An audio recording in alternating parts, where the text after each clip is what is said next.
For today's lesson, what we want to look at is basically finding perimeter and area of a lot of different shapes. So we're going to start by making sure we know a couple of our important shapes, like a rhombus, a rectangle, trapezoid, and square. I love practicing these with my little guy. He's 4 years old at home. He definitely doesn't know what a rhombus is, but he definitely has learned what a trapezoid is now, so that's pretty fun. Um, so what we want to make sure we can do is graph our points and then make sure we can visualize what those points are creating.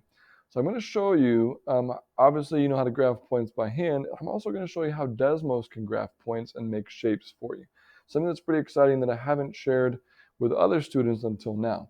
So I'm going to do this by hand first. We'll start out with -6, 4. So just be careful to do it right. So -6, well, how about this? I'm going to press pause and I'll graph them and come back to you. All right, so there we go. My picture is graphed. Lucky for you, you didn't have to watch me do that. It was painful. I think we can tell this is definitely not a rectangle, right? We don't have the right angles we're looking for, so it's not a rectangle. Which means it's definitely not a square, because remember, squares are rectangles. Just a bit more specific. Is it a rhombus? Well, what is a rhombus? A rhombus is what you guys might want to call a diamond, right? But a rhombus is sort of like a square that it has all the same length of sides. All of our sides are the same length, which is clearly not the case here. So it's not a rhombus either. But what is a trapezoid? A trapezoid is where we have just one set of parallel lines. So we can tell that the top and bottom are not parallel. These are not parallel lines. They're definitely going to intersect each other, but I believe these are, right? These should be parallel. And remember from back from Unit 1, we know they're parallel if they have the same slope. So let's actually figure out what this slope is. If I go straight down and then straight across, so let's figure out what that number was versus over here, straight down and straight across, right? We should have the same slope, right? So if I go down, let's count this from here. We went down 4, down another 4. So that's -8 and over 3 versus, let me make sure I counted that right. No, that would have been 5. So that should be -9, not -8. Would have messed the whole thing up. -9 over 3. So that get actually -9 divided by 3 gives me -3. So that slope there is -3. This one goes down 6 and over 2. Look at that. -6 over 2 gives me -3. So they have the same slope. So it is in fact a trapezoid. They have the same slope, so they are parallel. Now, if you wanted to look at that on DESMOS, I'm going to do the next one using DESMOS so you can see what I'm talking about. Because for the next one, we're asking you, what is the area of this quadrilateral? So let me show you, never before seen, how to use DESMOS to graph these points and then create find the actual area of that quadrilateral. So if you pull up DESMOS on your screen at the same time, what you're going to want to do is you're going to start by clicking the plus sign and then clicking table.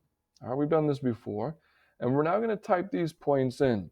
So it's kind of up to you how you want to type them in. If you want to do all your X's or first and then your Y's. But I think it's safest just to kind of type them all in as we see them. So -8, 0, and then -4, -4, and then 0, 8, and 4, 4. Now you'll see that they're all 4 popped up, right? All 4 points are there, which is good. We can kind of visualize them, but DESMOS can be better than that. So here's what I want you to see now. I want you to click and hold on this little red dot. Well, yours might not be red, but click and hold on that. This pops up.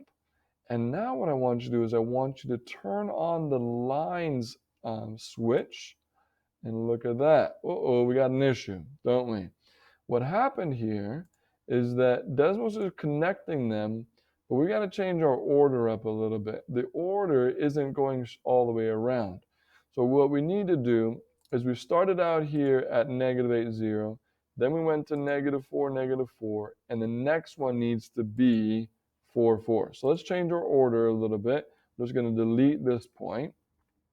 Okay, and put it down here, 0, 8, right? So now that's good, but oh my gosh, come on, let's finish the box. Let's finish it all the way back. So what you do is you type the first point again. You type that very first point at the very beginning, -8, 0, and it creates the rectangle for you. So to me, we're in the era of technology. I would much rather graph this on Desmos and be able to visually look at how this is all laid out here, and then be able to determine my area from there. So to determine my area from here, I can use the Pythagorean theorem method, right? And if I use the Pythagorean theorem method, I just need to figure out what the distance is from here to here. So we could use the distance form if we wanted to. So square root of these 2 points are going to be, my x coordinates are -8 and -4. So I could say parentheses -8 minus -4, close parentheses, square that, plus parentheses again, my y coordinates were 0 and -4. So let me just kind of expand this here so we can see it a bit better. So 0 minus -4, close the parentheses, and there you go. Our distance is approximately 5.6, right? 5.6. And let's do the same for now the base here, right? So this is just -4 and 4 for each of those. Pretty easy to type that one in. Parentheses, my x coordinate was -4 minus 4. Close it, and my y's are actually going to be the exact same thing.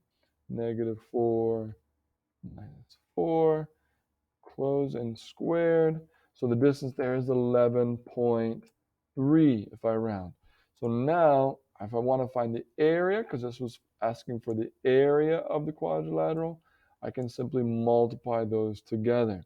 And honestly, in Desmos, you can do copy and paste. Control C, Control V, copy and paste, times, Control C. Gotta get to the end of this one. And Control V.